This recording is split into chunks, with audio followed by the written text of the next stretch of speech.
Подмачкај се со Алгасан и ослободи го движењето.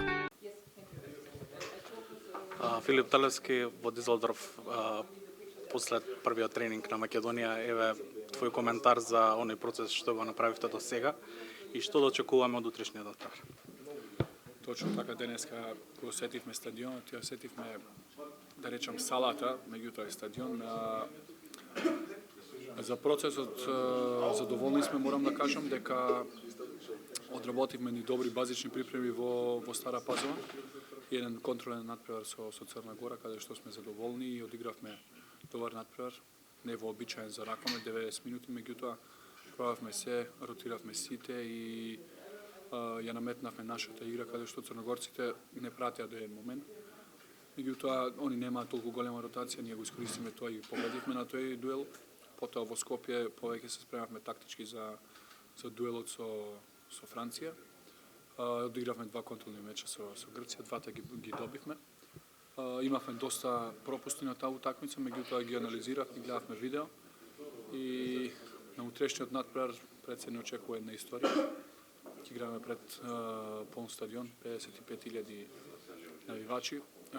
Може би никогаш няма да имаме повторна шанса да играме на таков надпревар, на таков мундијал и да отвораме едно првенство, така да треба да бидеме опуштени, да го дадеме максимумот, да ги слушаме советите од селекторот и таа тактика што ја припремивме пред мечот да ја одработиме на терен, па резултатот ќе видиме на крај како ќе биде.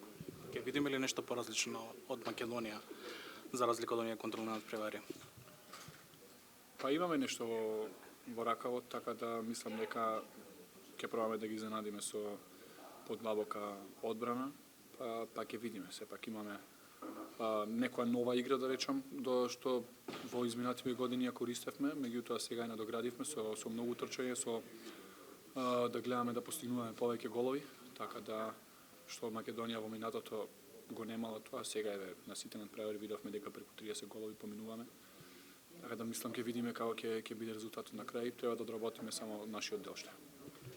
Го спомна предизвикот да се игра пред 55.000 публика. Сигурно е предизвик да се игра против Франција, која што е домаќин на Олимписките игри, наредни Олимписки игри. Твој коментар за надпревар, нема многу што да се каже за Франција, меѓутоа. Точно како што реков, испишувам историја, прв пат отвараме еден мундијал, можеби никогаш во животот повторно нема да отвараме вака европско првенство и против ваква селекција. Треба да биде, според мене, од моја гледана страна, да уживаме и да едноставно да живееме за тој надпревар сите заедно, да бидеме сплотени, да одадеме максимумот, па пак ќе кажам што биде, нека биде на крај.